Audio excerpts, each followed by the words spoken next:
सभी से अनुरोध है और सभी का कर्तव्य बनता है कि इस देश को आगे ले जाए।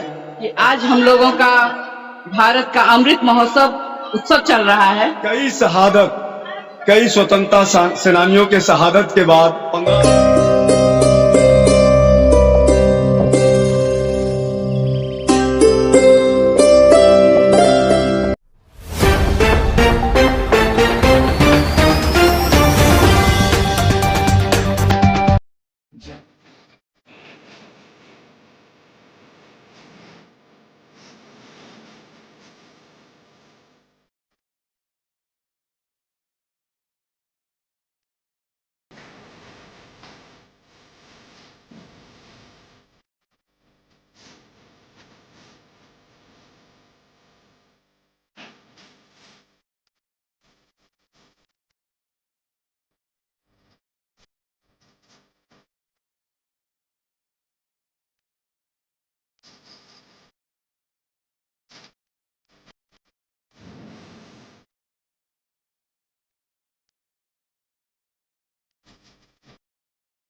फतुहा थाना परिसर में अभी झंडा तोलन किया गया और आजादी के 76वें वर्षगांठ के अवसर पर इस थाना के SHO जी हैं, इनसे जानने का प्रयास करते हैं। सर, आप आजादी के संबंध में 2 शब्द कहें। सबसे पहले तो सभी भारतवासियों को स्वतंत्रता दिवस की बहुत बहुत बधाई।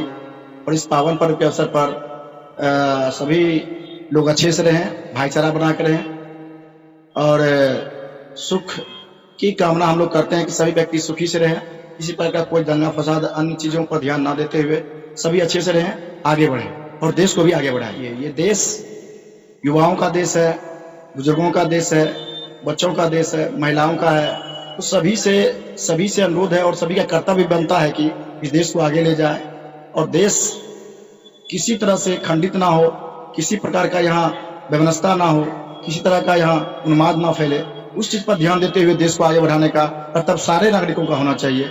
उसमें पुलिस प्रशासन हमेशा तत्पर है इस चीज के लिए और जो असामाजिक तत्व है उन लोगों पर हम लोगों की कड़ी नजर है। ऐसे तत्वों को हम लोग चिन्हित करते हुए उन पर कार्रवाई करें।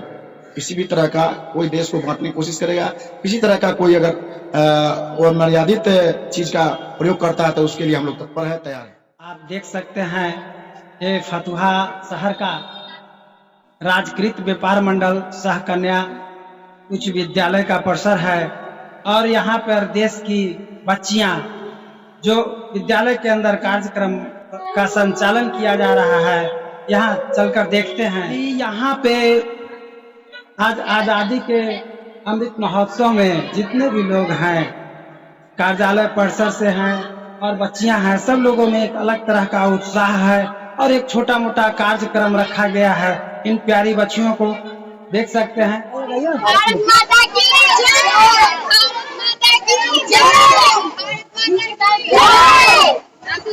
माता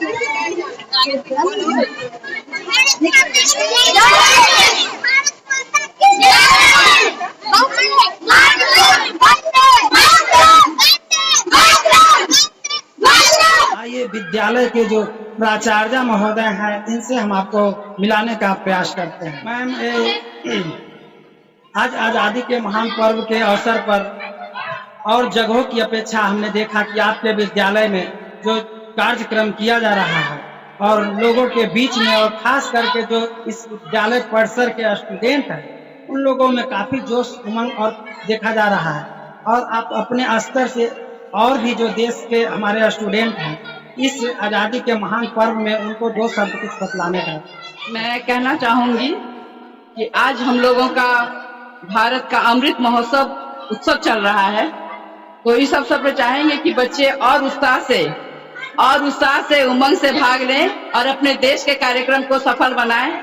और बच्चे इस तरह से देखेंगे तभी तो हमारे देश के संस्कृति के बारे में, सब कुछ के बारे में उनको जानकारी प्राप्त होगी।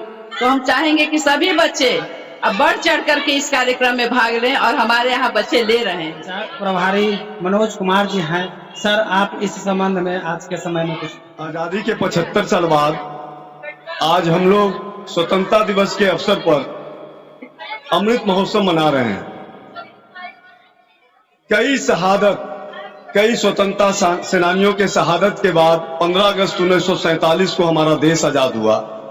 उन सारे स्वतंत्रता सेनानियों ने भारत को, एक स्वतंत्र भारत का एक सपना देखा और उस भारत के हिसाब से उन्होंने यहाँ के लोगों को देखा। और आज यह सबसे बड़ी चुनौती है कि आजादी के 75 साल बाद उपरांत क्या हम उनके सपनों को साकार कर सके हैं? क्या आजादी के पहले का भारत और आज जो भारत है उसमें बहुत कुछ अंतर हुआ है? ये सारी चुनौती हम सारे भारतवासियों पर है। और खासकर जब हम विद्यालय में उन बच्चों को शिक्षित करने का बीड़ा उठा रखे हैं, तो ये हमारा दायित्व बनता है कि हम उन बच्चों को उन आजादी की लड़ाई और उनके द्वारा देखे गए सपनों से रूबरू कराएं। और हम हर स्वतंत्रता दिवस, गणतंत्रता दिवस, इवन की आप जब बच्चों के साथ चेतना सत्र में बात करते हैं तो उनको यह जरूर अवगत कराने का प्रयास करते हैं हम सभी मिलकर कि यह देश बड़ा कठिन और बहुत कई शहादतों के बाद हमारा देश आजाद हुआ। आज इस देश की आजादी को बरकरार रखने के लिए यहाँ के लोग के स्वतंत्र रूप से समानता के साथ, आपस में बंधुत्व और भाईचारा के साथ एक साथ मिलकर आगे बढ़ना है। इन सारे मूल्यों का बीजारोपण हम लोग तो करते ही हैं, लेकिन उसके साथ साथ भारत विश्व का सबसे बड़ा लोकतंत्र है और हमारा देश का विकास की धुरी हमारे देश की बनाई गई नीतियों पर निर्भर करता है।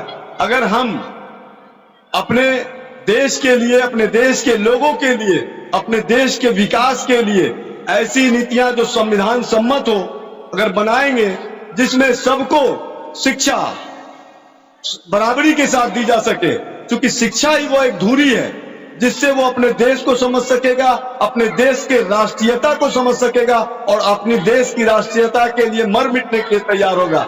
आज हम लोग के लिए वो संकल्पित होने का दिन है कि जो चुनौती रह गई है, अगर हम 75 साल के सफर में जहां तक तय किए, जहां तक विकसित हुए, क्या और कुछ चुनौती बच गई है हमारे सामने? यह सवाल हमारे लिए भी है और भारत के तमाम 135 करोड़ आबादी के लिए है और उन लोकतंत्र के सियासतदारों के लिए भी है कि कहां और करना है जिससे हम विकसित हो सके और भारत के संविधान के मूल्यों के अनुरूप एक भारत का, सच्चे भारत का नागरिक होते हुए हम एक ऐसे भारत का निर्माण करें जिसमें आपसी भेदभाव न हो, भाईचारा हो, बंधुत्व हो और समानता के साथ सब कुछ हो।